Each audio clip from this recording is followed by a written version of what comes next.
नमस्कार, आप देख रहे हैं स्टार न्यूज प्लस। मैं हूं आपके साथ अमृता कंचन। आइए रुक करते हैं खबरों की ओर। तब तक बने रहे स्टार न्यूज प्लस पर मेरे साथ।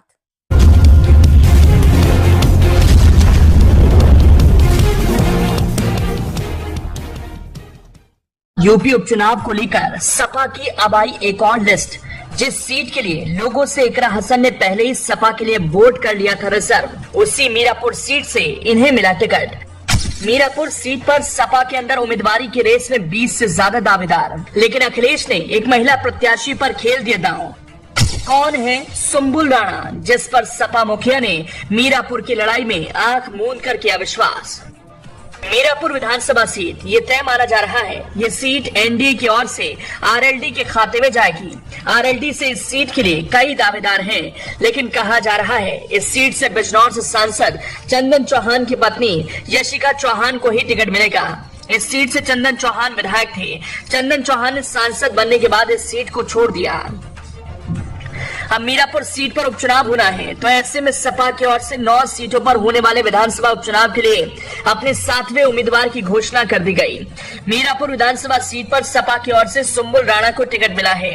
सुंबुल राणा को टिकट मिलते ही आरएलडी में हलचल है। अखिलेश ने एक ऐसे उम्मीदवार को मैदान में उतारा है जिसके आने से जयंत चौधरी की राजनीति की अब बड़ी परीक्षा होगी।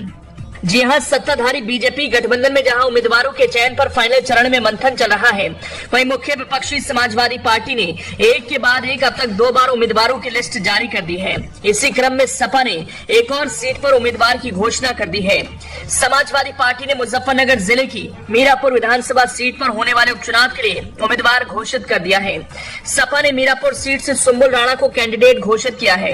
सुंबुल राणा का उस सियासी परिवार से नाता है जिनके ससुराल और मायके मुजफ्फरनगर में गजब का रसूख है। सुंबुल राणा पूर्व सांसद कादर राणा की बहू है। इतना ही नहीं, मीरापुर से सपा कैंडिडेट सुंबुल राणा बसपा नेता और पूर्व सांसद मुनकाद अली की बेटी है। मुजफ्फरनगर में पूर्व सांसद और सपा नेता कादर राणा की गिनती बड़े राजनेताओं में होती है। पूर्व सांसद कादर राणा अपने कार्यकाल में सांसद रहने के साथ ही विधायक और एमएलसी भी चुने जा चुके हैं। उन्होंने 2021 में सपा ज्वाइन कर घर वापसी की थी।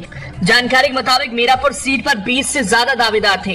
इसमें पूर्व सांसद कादर राणा के बेटे और बहू का नाम भी चल रहा था। लखनऊ में मुजफ्फरनगर से जुड़े पदाधिकारियों के साथ बैठक करने के बाद सपा मुखिया अखिलेश यादव ने पूर्व सांसद कादर राणा की बहू के नाम पर मोहर लगा दी थी। इसके बाद पूर्व सांसद की बहू सुंबुल राणा के नाम की आधिकारिक घोषणा कर दी गई है। सपा ने पश्चिमी यूपी के सीट पर उम्मीदवार की घोषणा कर अब तक 7 सीट पर कैंडिडेट उतार दिए हैं, जिसमें मिल्कीपुर सीट भी शामिल है। इस तरह 9 में से 6 सीट पर सपा उम्मीदवार घोषित कर चुकी है। वहीं सूत्रों की माने तो सपा मुखिया अखिलेश यादव कांग्रेस पार्टी को गाजियाबाद और खैर सीट गठबंधन के तहत दे सकते हैं। हरियाणा विधानसभा चुनाव के नतीजों के अगले ही दिन सपा ने पहले ही 10 में से 6 सीटों पर अपने उम्मीदवारों की घोषणा कर दी थी। सपा ने अब तक करहल, सीसामऊ, मिल्कीपुर, कटहरी, फूलपुर, मझवा और मीरापुर के लिए अपने उम्मीदवार घोषित कर दिए हैं, जबकि कुंदर की गाजियाबाद और खैर सीट के लिए अभी घोषणा नहीं की गई है।